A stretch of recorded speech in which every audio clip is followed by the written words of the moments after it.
பரிசுத்தமான இந்தியாவில் இந்த ஓய்வு நாளின் காலை வேளை, உங்களுடைய தேசத்துல இந்த ஓய்வு நாளுடைய ஆரம்ப வேளை. இந்த நாளிலும் ஆண்டவருடைய பிள்ளைகள் நாம் ஒன்றாக கூடி தேவனுடைய வார்த்தைகளை நாம் தியானிப்பதற்கும் ஒருமனப்பட்டு ஆண்டவரிடத்துல நம்மை அர்ப்பணித்து ஆண்டவருடைய காரியங்களை குறித்து நாம் பேசுவதற்கும் கர்த்தர் நமக்கு இந்த மேலான வாய்ப்பை தந்ததற்காக ஆண்டவருக்கு எப்பொழுதும் நான் நன்றி செலுத்தக்கூடிய பிள்ளைகளாகவே நாம் காணப்படுவோம். இந்த வாய்ப்பினை அளித்த இந்த திருச்சபையினுடைய குழுக்களுக்கும் என்னுடைய வாழ்த்துதலையும் நன்றியை நான் தெரிவித்துக் கொள்கிறேன். இந்த நாளிலும் உங்களோடு நான் பகிர்ந்து கொள்ள வேண்டும் என்று நான் எடுத்துக்கொண்ட ஒரு தலைப்பு என்னவென்று சொன்னால், ஆண்டவருடைய குணத்தை, அதாவது கிறிஸ்துவை போன்ற ஒரு குணத்தை நாம் பெற்றுக்கொள்வதற்கு எழுப்புதல் மிக மிக அவசியம், தேவை என்பதை குறித்து உங்களோடு நான் பேச வேண்டும் என்று நான் பிரியப்படுகிறேன். சங்கீதங்களின் புஸ்தகம் 85ஆம் சங்கீதத்துல தாவீது இவ்விதமாக சொல்லுகிறார். 85ஆம் சங்கீதம் 6வது வசனம். அநேக முறை இந்த வசனங்களை நம்ம வாசித்திருப்போம். அதில் அவர் என்ன ஒரு காரியத்தை சொல்லுகிறாருன்னு சொன்னா, உமது ஜனங்கள் உம்மில் மகிழ்ந்திருக்கும்படி நீர் எங்களை திரும்ப உயிர்ப்பிக்க மாட்டீரோ அப்படின்னு சொல்லி அந்த ஒரு கேள்வியோடு ஆண்டவரிடத்துல ஒரு விண்ணப்பத்தை வைக்கிறார். ஆண்டவரே, உம்முடைய பிள்ளைகள் நாங்கள் மகிழ்ந்திருக்கும்படி நீர் எங்களை திரும்ப உயிர்ப்பிக்க மாட்டீர் அப்படின்னு சொன்னா, ஆவிக்குரிய வாழ்க்கையில ஒரு ஒரு காய்ந்து போன அல்லது மரணத்து போன ஒரு நிலையில இன்றைக்கு நம்முடைய வாழ்க்கை இருக்கிறபடினால கிறிஸ்துக்குள்ளாக நமக்கு எந்த விதமான ஒரு மகிழ்ச்சியும் இல்லை, சந்தோஷம். ஏன்னா நம்மிடத்துல இருக்கக்கூடிய அந்த பாவம் நம்மளை அழுத்தி கொண்டிருக்கிறபடினால ஒரு மன அமைதி இல்லை, ஒரு மன சமாதானம் இல்லை, சகோதர சிநேகம் நம்மிடத்துல இல்லை. ஆகையினால நாங்கள் மீண்டுமாக இழந்து போன அந்த மகிழ்ச்சியை, அந்த சந்தோஷத்தை, அந்த சமாதானத்தை நாங்கள் பெற்றுக்கொள்வதற்கு ஆண்டவர் நீர் திரும்பவும் எங்களை நீர் உயிர்ப்பிக்க மாட்டீரோ அப்படின்னு சொல்லி ஒரு ஒரு ஒரு ஒரு விண்ணப்பத்தை ஆண்டவருடைய சமூகத்துல இங்கு தாவீது வைக்கிறதை நாம் இங்கு பார்க்க முடிகிறது. அப்படின்னா நம்முடைய நிலைமை இன்றைக்கு எப்படிப்பட்ட ஒரு நிலைமையாக இருக்கிறது? ஏன் அதிலிருந்து நம்ம உயிர் மீட்சி பெற வேண்டும்? ஏன் அதிலிருந்து எழுப்புதல் பெற வேண்டும்? ஏன் அதிலிருந்து நம்ம நம்முடைய வாழ்க்கைக்கு நம்ம மாற்றிக்கொள்ள வேண்டும் என்று ஒரு சில காரணங்கள் வேதம் நமக்கு தெளிவாக பதிவு செய்கிறது. நம்முடைய நிலை எப்படி இருக்கிறது என்பதை முதலாவது நம்ம பார்க்கணும். ஏன் ஆண்டவரே நாங்கள் மகிழும்படி மீண்டுமாக எங்களை நீர் உயிர்ப்பிக்க மாட்டீரோ அப்படின்னு சொல்லி அவர் கேட்கிறாருன்னு சொன்னா, செத்து போன ஆவிக்கிற வாழ்க்கையில செத்து போன நம்மை ஆண்டவர் மீண்டுமாக அவர் உயிர்ப்பிக்க வேண்டும். அந்த உயிர்ப்பு இருந்தால்தான் நம்முடைய வாழ்க்கை சமாதானமாக இருக்கும் என்பதுல அறிந்திருந்த தாவீது அவிதமாகவே சொல்கிறேன். இதை குறித்து எசேக்கியேல் 37ஆம் நம்முடைய நிலை என்ன அப்படின்றதை உங்களோடு நான் பகிர்ந்து கொள்ள ஆசைப்படுகிறேன்.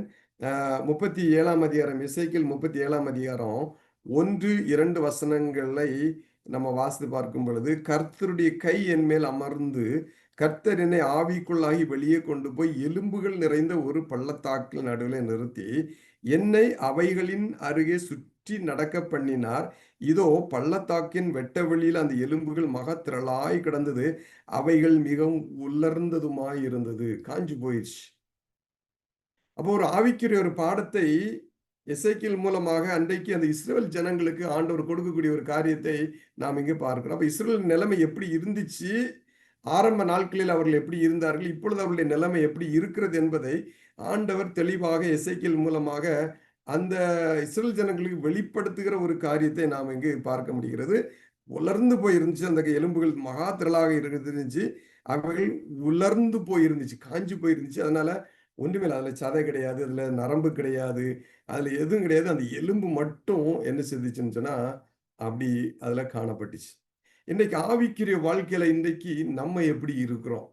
நம்ம காய்ந்து போய் அதை மீண்டும் அதாவது என்னுடைய வாழ்க்கையில இனிமேல் என்னுடைய வாழ்க்கையில ஒரு நம்பிக்கை, கிறிஸ்துவுக்குடைய குணத்தை போன்று வாழ்வதற்கான ஒரு நம்பிக்கை அற்ற ஒரு சூழ்நிலையில இன்னைக்கு நம்ம என்ன செய்யறோம்னு சொன்னா நம்ம இருந்து கொண்டே இருக்கிறோம். இன்னும் இதை குறித்து இன்னொரு காரியத்தை சொல்லும் பொழுது ஏசாயா புஸ்தகத்துல மிக தெளிவாக சொல்றாரு. ஏசாயாவுடைய புஸ்தகம் 1ஆம் அதிகாரம் 2வது வசனத்துல இந்த இஸ்ரேல் ஜனங்களுடைய நிலைமை குறித்து அவர் சொல்லுகிற வேளையில அவர் என்ன சொல்றாருன்னு சொன்னா, சரி அப்ப வந்து வானங்களே கேளுங்கள், பூமியை செவி கொடு, கர்த்தர் பேசுகிறார், நான் பிள்ளைகளை வளர்த்து ஆதரித்தேன், அவர்களும் எனக்கு விரோதமாய் கலகம் பண்ணினார்கள், அவங்களுடைய நிலைமை எப்படி இருக்கிறது அப்படின்னு சொல்ற வேளையில, உள்ளங்கால் தொடங்கி உச்சம் தலை மட்டும் அதுல சுகமே இல்லை. அதாவது நம்முடைய ஆவிக்கிற நிலை இந்த உள்ளங்காலிருந்து உச்சம் தலை வரைக்கும் அதுல சுகம் இல்லை. அது காயமும் வீக்கமும் நொதிக்கிற ரணமுமாய் இருக்கிறது அப்படின்னு சொல்றார். அப்ப மேல இருந்து கீழ இருந்து மேல வரைக்கும் அந்த இதுல வந்து எந்த விதமான சுகமும் இல்ல. அது எப்படி இருக்குதுன்னு சொன்னா, காயம், வீக்கம், நொதிக்கிற ரணம் அப்படின்னு சொல்லிட்டு, அது சீல் பிதுக்கப்படாமலும், கட்டப்படாமலும், எண்ணெயினாலே ஆற்றப்படாமலும் இருக்கிறது அப்படின்னு சொல்லி, இன்றைக்கு நம்முடைய அந்த நிலையை ஆண்டவர் நமக்கு புரிந்து கொள்வதற்கு இந்த வார்த்தைகளை கர்த்தர் அங்க உபயோகப்படுத்துகிறதை நாம் இங்கு பார்க்க முடிகிறது. நான் பிரகாசபுரத்துல 1974வது வருஷம், ஆமா 3வது வருஷம் என்னுடைய பள்ளி படிப்புக்காக நாங்க சேர்ந்தேன். முதல் முறையாக நாங்கள் அங்க போன பிறகு ஏன்னா நாங்க வந்து கன்னியாகுமரி மாவட்டத்திலிருந்து அந்த பகுதிக்கு போனோம். கன்னியாகுமரி மாவட்டம் கொஞ்சம் குளிர்ச்சியான இடம். பிரகாசபுரம் கொஞ்சம் உஷ்ணமான இடம். அப்ப அங்க போகும்பொழுது அங்க வரக்கூடிய எல்லா பசங்களுக்கும் என்னச்சுன்னா கட்டி வரும். இந்த கட்டி வந்துச்சுன்னு சொன்னா, அது எங்கெங்கெல்லாம் வரும்னு சொல்லி சொல்ல முடியாது. அந்த கட்டி வரும்பொழுது நடக்க முடியாது, உட்கார முடியாது, அங்க போக முடியாது, இங்க போக முடியாது. இந்த ஒரு நிலை. அப்ப இதுலேருந்து எப்புட்றா விடுதலை பெறுகிறது அப்படின்னு சொல்லி என்னமோ செல்லலாம் போட்டு போட்டு பார்ப்பாங்க. அதெல்லாம் ஒண்ணும் சரியில்ல.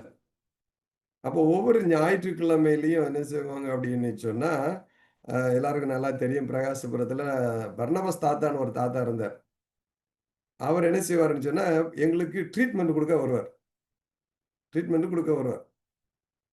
எப்படி அவர் வருவார் அப்படின்னு சொன்னா, அந்த கையில ஒரு பஞ்சு வச்சிருப்பாரு. அந்த பஞ்சு வச்சு நான் அந்த கட்டியெல்லாம் நான் தொடச்சு, எல்லாம் வந்து உங்கள நான் சரி பண்ணிடுறேன் அப்படின்னு சொல்லிட்டு வருவார். வந்து அந்த கட்டிய பார்த்து கட்டி பார்க்கும் பொழுது, அது வந்து அது தொட்டாலே அவ்வளவு ரணம், அவ்வளவு வலி. இதுலருந்து எப்படா எங்களுக்கு விடுதலை கிடைக்கும் அப்படின்றதுல நோக்கத்துல தான் நாங்க இருப்போம். அவர் என்ன செய்வாருன்னா, அந்த பஞ்சு வச்சு துடைப்பாரு. அந்த பஞ்சுக்குள்ளால ஒரு பிளேடு வச்சிருப்பாரு. அந்த பிளேடு யாருக்குமே அந்த கண்ணுக்கு தெரியாது. துடைக்கிறேன்னு சொல்லிட்டு என்ன சொன்னா, அப்படி ஒரு வெட்டு வெட்டி விட்டுருவாரு. வெட்டுற உடனே பாருங்க, உள்ள இருக்கிற சீலு, அந்த ரத்தம் எல்லாம் என்ன செஞ்சுச்சுன்னா, வெளிய வர கைய போட்டு அப்படியே வச்சு, அத பிதுக்கி அந்த சீல வெளிய எடுத்து, ஒரு அந்த ஆயின்மென்ட் போட்டு கட்டி விடுவாரு பாருங்க. அது இருக்கு பாருங்க, அதுக்கு பிறகு இருக்கிற அந்த சுகம். இத்தன நாள் பட்ட வேதனை, இத்தன நாள் பட்ட அந்த கஷ்டம், இப்ப என்ன சொன்னுச்சுன்னா, மனசுக்கு அவ்வளோ ஒரு சுகமாக இருக்குது. ஸோ அதான் ஆண்டவர் சொல்றாரு, நம்முடைய உடம்புல முழுவதும் வீக்கம், காயம், நொதிக்கிற ரணம். அதான் தாங்க முடியாத அந்த ரணம். அந்த வலி வேற, ரணம்ன்றது வேற. ஸோ அது வந்து சீல் பிதுக்கப்படாமலும், கட்டப்படாமலும், எண்ணெயினால் ஆற்றப்படாமலும் இருக்கிறது. இதுதான் ஆவிக்குரிய நிலையாக இஸ்ரவேல் ஜனங்களுக்கு இருந்தது. அது குறித்து இன்னும் கொஞ்சம் விவரமாக ஆ தாவீது இந்த தீர்க்கதரிசன புஸ்தகங்களில மிக அழகா ஒரு சில காரியங்கள உங்களுடன் வசனங்கள வாசிப்பதற்கு நிறைய இருக்கு. அதனால அத சொல்றேன். எப்படிப்பட்ட ஒரு நிலையில அன்றைக்கு இஸ்ரவேல் ஜனங்கள் இருந்தார்கள். இன்றைக்கு நாம் எப்படிப்பட்டவர்களாக நம்ம இன்னைக்கு இருக்கிறோம். அதாவது எரேமியாவின் புஸ்தகம் 5ஆம் அதிகாரம் 24வது வசனத்துல சொல்லுகிறது, ஆண்டவரை குறித்த பயம் சுத்தமாக இல்ல. ஆண்டவரை குறித்த பயம் சுத்தமாக இல்ல. எரேமியா 6ஆம் அதிகாரம் 10வது வசனத்துல வாசிக்கும் பொழுது, ஆண்டவருடைய வார்த்தைகளை வாசிப்பதற்கு கர்த்தருடைய வேதத்தின் மேல பிரியம் இல்ல. ஆண்டவருடைய வார்த்தைகளை வாசிப்பதற்கும், கர்த்தருடைய வேதத்தின் மேலயும் அதை படிக்கணும், அதை தியானிக்கணும். ஆண்டவர் சொல்லாரு, கர்த்தருடைய வேதத்தில் பிரியமாயிருந்து இரவும் பகலும் அதை தியானிக்கிற மனுஷன் பாக்கியவான் என்று சொல்லப்படுகிறது. ஆனா அந்த வசனத்தை எடுத்து தியானிப்பதற்கு, அதை படிப்பதற்கு விருப்பம் இல்ல. எரேமியா 8:6ல சொல்றாரு, பாவம் செய்த பிறகு அந்த பாவத்தை குறித்து நான் பாவம் செஞ்சுட்டேன் அப்படின்னு சொல்லி ஒரு உணர்வு வரும் பொழுது, அதை குறித்து அதுக்கு அதுக்கு வந்து மன்னிப்பு கேட்பதற்கான உணர்வில் நோ சாரி ஃபார் சின் அப்படின்னா நான் செய்யறதெல்லாம் கரெக்ட் தான் என்ற அந்த ஒரு உணர்வு. அடுத்து எரேமியா 6:16ல ஆண்டவர் சொல்றாரு, நீங்க கேளுங்க, என்னுடைய வார்த்தைக்கு கேளுங்க, என்னுடைய வார்த்தையின்படி நீங்க நடங்க அப்படின்னு சொன்னா, no we will not walk. அந்த வசனத்துல அப்படியே இருக்கு. நீங்க வாசித்து பாருங்க. நாங்க நடக்க மாட்டோம். நீர் என்ன சொன்னாலும் சரி. நாங்க உன்னுடைய வார்த்தையின்படி நாங்க என்ன செய்ய மாட்டோம், நாங்க வந்து நடக்க மாட்டோம். எரேமியா 2:23-35 என்ன சொல்றாங்கன்னு சொன்னா, எங்களுதுல பாவம் இல்லையே. யார் சொன்னது எங்களுதுல பாவம் இருக்கிறது என்று சொல்லி, நோ சின் இன் அஸ் அப்படின்னு சொல்லக்கூடிய ஒரு வேலை. எரேமியா 18 அதிகாரம் 11வது வசனம் 12வது வசனத்துல நம்ம வாசிக்கும் பொழுது, அவங்க என்ன சொல்றாங்கன்னா, நோ பாசிபிலிட்டீஸ். அதாவது நீங்க ஆண்டவருடைய சத்தியப்படி நடங்க. தீர்க்கதரிசிகள் திரும்ப திரும்ப திரும்ப திரும்ப அவங்களுக்கு அந்த எச்சரிப்பின் செய்தியை கொடுத்து கொண்டே இருக்கும் பொழுது, உங்களுடைய மனசு கடினப்பட்டு இருந்த வேளையில அவங்க என்ன சொல்றாங்கன்னு சொன்னா, ஆண்டவருடைய வார்த்தையின்படி நடப்பதற்கு எந்த விதமான சாத்தியமும் இல்ல. There is no possible.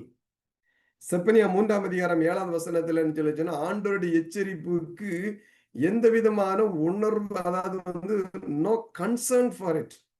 அதை பத்தி அதை யோசித்து பார்க்க நான் சொல்றது சொல்லிட்டே இருக்கட்டும். நாங்க எங்க பாட்டு எங்க வழியில நாங்க பார்த்துக்கிட்டே இருப்போம். நாங்க இப்படிதான் இருப்போம். அப்படின்றுள்ள ஒரு உணர்வு. யோபு 21ஆம் அதிகாரம் 14, 15ல நம்ம வாசிக்கும் பொழுது, அவங்க என்ன சொல்றாங்கன்னா, ஆண்டவரிடத்துல ஜெபம் பண்றதுல ஒரு பிரயோஜனமும் இல்லையே. ஒரு பிரயோஜனமும் இல்ல. அப்படின்னு சொல்லக்கூடிய ஒரு நிலை என அவங்களுக்கு என்ன செய்யறதுன்னு சொன்னா இருக்கிறது. எசேக்கியேல் 33:17ல என்ன சொல்லுன்னு சொன்னா, ஆண்டவருடைய வழிகள் எல்லாம் நமக்கு ஒத்து வராது. It's not good for us. God's ways are not good. அப்படின்னு சொல்லி என்ன செய்தாங்கன்னு சொன்னா, அந்த இஸ்ரவேல் ஜனங்களுக்கு அப்படி அவங்க என்ன செய்றாங்கன்னா, அந்த காரியத்தை அவங்க சொல்றாங்க. அது சொல்லுது மட்டுமல்ல, மீகா 3ஆம் அதிகாரம் 16வது வசனம் என்ன சொல்றாங்கன்னா, உனக்கு நீ இந்த மனம் திரும்பி நீ ஆண்டவருக்குள்ள வரலன்னு சொன்னா, உன் மேல தண்டனை வரும், உன் மேல இதெல்லாம் வரும் அப்படின்னு சொன்னா, அவங்க என்ன சொல்றாங்கன்னு சொன்னா, no evil not, no evil will come upon us. ஏன்னா எங்களுடைய தேவன் மன்னிக்கிற தேவன். அதனால அந்த இதெல்லாம் எங்களுக்கு வர மன்னிக்கவங்கள மன்னிக்கிறேன்னு சொல்லி ஏற்கனவே வாக்கு குடுத்துட்டாரு. ஆகையினால நாங்க என்ன தப்பு பண்ணாலும் அத பத்திலாம் பரவால்ல. எங்களுக்கு அந்த இதெல்லாம் வராது. அத விட ஒரு மோசமான ஒரு காரியம் என்ன தெரியுமா? அவர் என்ன சொல்றாருன்னு சொன்னா, யோபு 22:17ல நம்ம வாசிக்கிறோம். Go from us. அதாவது கோ அவே ஃப்ரம் அஸ். எங்க கூட நீர் இருக்க வேண்டாம். போயிரும். எங்கள விட்டு நீர் போயிரும். வசனம் எக்ஸாக்ட்லி அந்த வேர்ட்ஸ் எல்லாம் அப்படியே இருக்குது இதுல. அப்போ எங்கள விட்டு நீங்க போயிருங்க. ஆண்டவர் இந்த இஸ்ரவேல் ஜனங்களை அழைத்து கொண்டு அந்த வனாந்திர தேசத்துல வருகிற வேளையில, ஆண்டவர் மோசேயை பார்த்து சொன்னார், நான் அவர்கள் நடுவே வாசம் பண்ணும்படி எனக்கு ஒரு பரிசுத்த ஸ்தலத்தை உண்டாக்குவார்களாக. நான் எப்போதும் என்னுடைய பிள்ளைகளோடு நான் இருக்கணும். ஆகையினால ஒரு வாசஸ்தலத்தை உண்டாக்குவார்களாக அப்படி என்று சொல்லி ஆண்டவர் சொன்னது நிமித்தமாக மோசே ஒரு ஆசரிப்பு கூடாது, ஒரு வாசஸ்தலத்தை ஆண்டவர் அங்கு தங்கி தாபரிப்பதற்கு என்று ஒரு வாசஸ்தலத்தை மோசே உருவாக்கினார். நீங்க எசேக்கியேல் புஸ்தகத்துல நீங்க வாசித்து பாருங்க. ஆண்டவருடைய, அதாவது சொன்னாங்க பாத்தீங்களா, நீங்க எங்களை விட்டு போயிருங்க அப்படின்னு சொல்லி இந்த இஸ்ரவேல் ஜனங்கள் எவ்வளவு கடினமா இருந்தாங்கன்னு சொன்னா, அந்த நிலைமை எப்படி இருக்குன்னு சொல்லி நீங்க அந்த எசேக்கியேல் புஸ்தகத்துல நீங்க வாசித்து பாருங்க. அதுல வந்து அந்த ஆண்டவருடைய பிரசன்னம், ஆண்டவருடைய பிரசன்னம் என்ன செய்கிறது அப்படின்னு சொன்னா, ஆண்டவருடைய மகிமை என்று சொல்லப்படுகிறது. அந்த ஆசரிப்பு கூடாரத்துல அந்த பரிசுத்த ஸ்தலத்துல இருக்குது. இந்த ஜனங்களுடைய பாவத்தின் மிகுதியாக ஆண்டவருடைய வார்த்தைக்கு அவங்க கேட்காதபடினால அந்த மகிமை அங்கிருந்து எழும்பி வாசஸ்தலத்துக்குள்ள வருது. அதாவது அந்த அந்த அந்த கோர்ட் அந்த இடத்துல வருது. அப்ப இருந்தும் ஆண்டவர் பார்க்கிறாரு, யாராவது விரும்பி என்னை அழைத்து இந்த இடத்துல நீங்கள் இரும் ஆண்டவரே, எங்களோடு நீர் இரும் ஆண்டவரே என்று சொல்லி யாராவது எங்களை அழைத்து எங்களை உட்கார வைக்க மாட்டார்களான்னு பார்க்கும்போது அப்படி யாருமே இல்ல. அந்த அளவுக்கு பாவத்துல அவர் நிறைந்து போய் காணப்பட்டார்கள். அதன் பிறகு அந்த மகிமை எழும்பி வாசல்ல வருது. அந்த வாசல்ல வந்து நின்று பார்த்த பிறகும் யாரும் ஆண்டவருக்கு மேல ஆண்டவரை அழைத்து ஆண்டவரோடு தங்களை உறவை வளர்த்துக் கொள்வதற்கு அங்க யாருமே இல்ல. ஆண்டவர் பார்க்கிறார். அதன் பிறகு அந்த வாசல்ல இருந்து எழும்பி அந்த மகிமை பட்டணத்துக்குள்ளாக போகுது. இந்த பட்டணத்திலயும் யாரும் இல்ல. அப்ப ஆண்டவருடைய மகிமை அந்த பட்டணத்தை விட்டு எழும்பி ஒலிவ மலையில போய் என்ன செய்யுதுன்னு சொன்னா தங்கி நிக்குது. நின்னுட்டு ஆண்டவருடைய பார்வை அந்த ஒலிவ மலையில இருந்து பார்க்கிறாரு. அவருடைய ஜனங்களை பார்க்கிறாரு. யாராவது ஒருவர் அந்த தங்களுடைய ரட்சிப்புக்குள்ள வழியில, ஆண்டவருக்கு பிரியமான வழியில யாராவது இருப்பார்களா அப்படின்னு சொல்லி பார்த்தா, இல்ல. அதன் பிறகு அந்த மகிமை அதை விட்டு போயிருச்சு என இவங்க சொன்னது, நீர் எங்களோடு கூட நீர் வாசம் செய்ய வேண்டாம். நீர் எங்களை விட்டு போயிரும் ஆண்டவரேன்னு சொல்லி, ஆண்டவரை அவர்கள் துரத்தி விட்ட ஒரு சம்பவம் இதுதான் மனுஷனுடைய நிலைமை. இன்றைக்கு இதெல்லாம் நம்முடைய வாழ்க்கையில நம்ம ஒப்பிட்டு பார்ப்போம். இன்னைக்கு ஒப்பிட்டு பார்ப்போம் நமக்கு. இன்னைக்கு ஒரு ஒரு ஒரு பிரசங்கத்துல ஒரு ஒரு அது சொல்லிட்டு இருந்தார். என்ன சொன்னாருன்னு சொன்னா, ஒரு 20-30 வருஷத்துக்கு முன்னாடி ஆலயத்திற்கு போக வேண்டும் என்று சொன்னா, நடந்து எவ்வளவு தூரம் இருந்தாலும் நடந்து போன காலங்கள் இருந்தது. பஸ் வசதி இல்ல. நடந்து தான் போகணும். அந்த வாஞ்சையோடு, அந்த விருப்பத்தோடு கையில வேதாகமத்தை தூக்கிக் கொண்டு வேக வேகமாக சரியான நேரத்திற்கு அந்த ஆலயத்திற்குள்ளாக போக வேண்டும் என்று சொல்லி போன நாட்கள் உண்டு. இன்னைக்கு பார்த்தீங்கன்னா, ஒவ்வொரு வீட்டிலயும் 2, 3 கார் இருக்கு, 2 வீலர் இருக்கு, எல்லாம் இருக்கு. ஆனால் ஆண்டவருடைய ஆலயத்திற்கு போவதற்கு மனுஷனுக்கு விருப்பம் இல்ல. இதுதான் இன்றைக்கு நம்முடைய ஒரு நிலையாக இருக்கிறது என்பதை நாம் என்ன செய்றோம் சொன்னா நம்ம பார்க்கிறோம். அப்பதான் இப்படிப்பட்ட அந்த சூழ்நிலையில தான் ஆண்டவர் என்ன சொல்றாருன்னு சொன்னா, உயிர் அடையுங்கள். இதே நிலையில இருக்காதீங்க. இந்த நிலையிலிருந்து உயிரடைந்து மீண்டும் உயிர் மீட்சி பெற்று நீங்கள் என்னுடைய குணத்தை வெளிப்படுத்தக்கூடிய பிள்ளைகளாக நீங்கள் மாற வேண்டும், எழும்ப வேண்டும். உங்களுடைய ஆவிக்குரிய இந்த உலர்ந்து போன இந்த நிலையிலிருந்து நீங்க எழும்புங்க அப்படின்னு சொல்லி ஆண்டவர் இன்றைக்கு உங்களையும் என்னையும் பார்த்து கேட்கக்கூடிய இந்த காரியத்திற்கு நம்முடைய செவிகள் எப்படி இருக்கிறது? நம்முடைய செவிகள் எப்படி இருக்குது? ஆனால் ஆண்டவர் என்ன சொல்றாருன்னு சொன்னா நம்மள விட்டு விடல. ஆண்டவருடைய வருகை சமீபமாக இருக்கக்கூடிய இந்த காலகட்டத்துல கிறிஸ்துனுடைய ஆவி, பரிசுத்த ஆவியானவர் அதிகமாக நம்முடைய உள்ளத்துல ஆண்டவர் அவர் கிரியை செய்து நம்மளை உயிர்ப்பிக்கக்கூடிய ஒரு காரியத்தை நாம் என்ன செய்யணும்னு சொல்லி சொன்னா பாருங்க. எப்படி ஆண்டவர் நம்மளை உயிர்ப்பிக்கிறார்? தாவீது கேட்டார், ஆண்டவரே, நாங்கள் உம்மில் மகிழும்படி நீர் எங்களை உயிர்ப்பிக்க மாட்டீரோ அப்படின்னு கேட்டதுக்கு ஆண்டவர் கொடுக்கக்கூடிய ஒரு பதில் என்னன்னு சொன்ன எசேக்கியேலின் புஸ்தகம் 37ஆம் அதிகாரம் 14வது வசனத்தை நான் வாசிக்கிறேன். 37ஆம் அதிகாரம் 14வது வசனம் ஆண்டவர் சொல்றாருன்னு சொன்னா, என் ஆவியை உங்களுக்குள் வைப்பேன். அப்போ நம்ம உயிரடைவதற்கு அந்த ஆவி நமக்கு தேவை. ஒரு மனுஷனுக்கு சரீரம் முழுசும் இருந்தாலும் வேதத்துல நம்ம வாசிக்கிறோம், ஆண்டவர் மனிதனை உருவாக்கி ஜீவ சுவாசத்தின் ஆவியை அவனுடைய நாசியில ஊதினார். அப்ப இன்றைக்கு நம்ம உயிரடைய வேண்டும் என்று சொன்னால் நம்ம செத்து அந்த உயிரற்ற ஒரு நிலையில உலர்ந்து போய் இதற்கு ஏதாவது ஒரு உயிரடைவதற்கு ஏதாவது வழி இருக்கா என்ற கேள்விகள் எல்லா மனுஷனை கேட்டுக்கொண்டிருக்கும். மனுஷனால் அது முடியாத காரியம், ஆண்டவரால் முடியும் என்ற ஒரு உணர்வு வருகிற வேளையில ஆண்டவர் என்ன சொல்றாருன்னு சொன்னா, உங்களை உயிர்ப்பிப்பதற்கு உங்களுடைய சுவாதம் உங்களுடைய சரீரத்துல ஓடிக்கொண்ட ஜீவனை கொடுத்துட்டு இருக்க அந்த ஆவியை உங்களிடத்துல நான் வைப்பேன், நீங்கள் உயிரடைவீர்கள், நீங்க உயிரடைவீங்க அப்படின்னு சொல்லி ஆண்டவர் ஒரு அஷூரன்ஸ், ஒரு நம்பிக்கையை ஆண்டவர் இன்றைக்கு நமக்கு கொடுத்து கொண்டிருக்கிறார். உலர்ந்து போன இந்த நிலையில இருந்து நீங்கள் உயிர் அடைவீர்கள் என்று சொன்னதோடு மட்டுமல்ல, அவர் என்ன சொல்றாருன்னு சொன்னா, அப்பொழுது நான் கர்த்தர் என்று அறிந்து கொள்வீர்கள், இதை சொன்னேன், இதை செய்வேன். இதை நான் உங்களுக்கு சொல்லிட்டேன், கண்டிப்பா இதை உங்களுக்கு நான் செய்வேன். தாவீது கேட்கிறார், ஆண்டவர் எங்களை நீர் உயிர்ப்பிக்க மாட்டீரா என்று கேட்கும் பொழுது அவர் சொல்றாரு, நான் உங்களை உயிரடை செய்வேன். அந்த உயிரடை செய்யக்கூடிய இந்த காலகட்டத்தில் நான் என்ன செய்யணும்னு சொன்னா, நம்ம ஆண்டவர் கொடுக்கக்கூடிய அந்த உயிரை கொடுக்குவதற்கு அந்த ஆவி ஆண்டவர் கொடுக்கும் பொழுது ஏற்றுக்கொள்ளக்கூடிய மனநிலை இன்றைக்கு நம்மிடத்துல இருக்கிறதா? நம்முடைய நிலையை நம்ம சிந்தித்து பார்க்க வேண்டும். ஆண்டவரை மறுபடியும் என்னை உயிரடைய செய்யும், என்னை உயிர் மீட்சி தாரும் என்று ஆண்டவரத்துல கேட்கும் பொழுது என்னிடத்துல அவர் கிரியை செய்வதற்கு ஆண்டவர் வருகிற வேளையில அதை நான் ஏற்றுக்கொள்வதற்கு நான் இருக்கிறேனா என்பதை நான் பார்க்க வேண்டும். அப்படின்னா அந்த உயிரடை செய்வதற்கு முன்பதாக நம்ம ஒரு சில காரியங்களை நம்ம செய்யணும். ஆண்டவர் அதை நமக்கு சொல்றார். அதை குறித்து நம்ம வாசிக்கும் பொழுது என்ன செய்யறாருன்னு சொன்னா, ஏசாயாவுடைய புஸ்தகம் 1ஆம் அதிகாரத்துல இதை குறித்து ஆண்டவர் மிக தெளிவாக அந்த காரியத்தை குறித்து செய்கிறார். அந்த உயிர் மீட்சி அடைவதற்கு நம்ம என்ன செய்யணும்? நம்ம இடத்துல ஒரு பங்கு இருக்கு. அது நம்ம என்ன செய்யணும் அப்படின்றதுல அவர் சொல்லும் பொழுது 1ஆம் அதிகாரம், ஏசாயா 1ஆம் அதிகாரம் 16வது வசனம் 17வது வசனத்துல நான் வாசிக்கிறேன். ஏசாயா 1ஆம் அதிகாரம் 16, 17, உங்களை கழுவி சுத்திகரியுங்கள், உங்கள் கிரியைகளின் பொல்லாப்பை என் கண்களுக்கு மறைவாக அகற்றிவிட்டு தீமை செய்தலை விட்டு ஓயுங்கள். அப்படின்னா என்ன செய்றாரு? நீங்க உங்களுடைய பாவத்தை விட்டு நீங்க வெளியே வந்துருங்க. அதுக்கு நான் உதவி செய்யறேன். உதவி செய்யறது எல்லா காரியத்திலையும் நான் உங்களுக்கு உதவி செய்யறேன், நீங்க வந்துருங்க.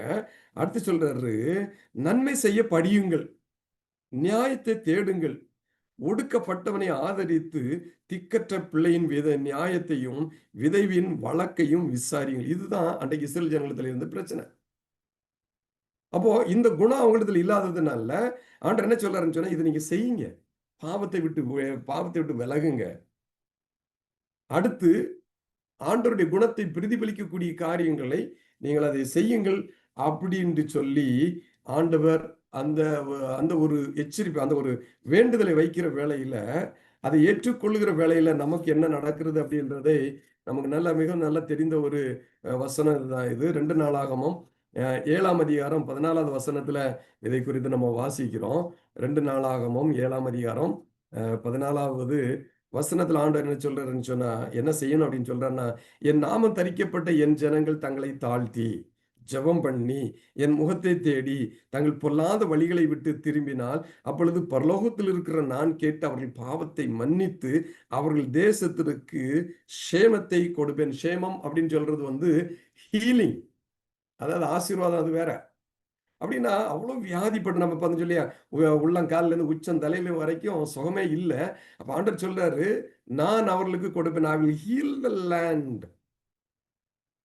நான் சுகத்தை தருவேன்னு சொல்லி ஆண்டவர் சொல்லுகிறார்.